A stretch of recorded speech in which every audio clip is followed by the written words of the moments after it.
Now, where does that leave us with regard to Parmenides and his metaphysics? So after, quote, establishing, right, because we see that there's an error in his argument, but he's convinced the entire ancient world, the entire world that was thinking about philosophy, of his central thesis, what his central thesis being, it's impossible to think or talk about what doesn't exist, right? So we can't think or talk. I guess we just think we're thinking about it and talking about it. And once you give him this conclusion, he thinks he can show, okay, there is nothing, there is no coming into existence, there's no ceasing existence, right? Because it would be going from possibility to actuality and back. It couldn't happen. There's no changing anything, right? Because a change is for something to cease to exist, right? There's no movement. Time doesn't march on. There is no plurality. Okay, so what is there? The one. What is it? It is.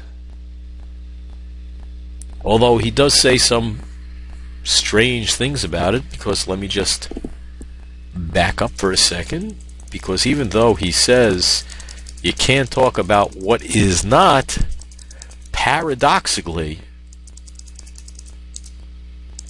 he does say some things that, let me see if, whoops, there it was. Notice it's permanent. It's, look at the bottom over here. The one is ungenerated. Now in English, that is, it is not generated. It's indestructible. It's not destructible. It's unchanging. It's not changing. So it appears that Parmenides can't even say these things about the one, although he does. Now, what is it? It is. It's very weird. It sounds crazy. We've seen Parmenides' argument. It's really hard to figure out what was wrong with that argument. It's hard to figure out the argument to begin with. And then what happens? And then Zeno, his student and lover, comes along. And he's going to show us that all of these things are the case. That motion is impossible. Time is impossible. Change is impossible.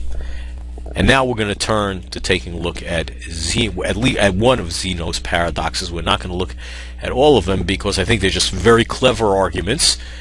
They're worthwhile thinking about, and they're what made Parmenides' position even more plausible, even more difficult to refute.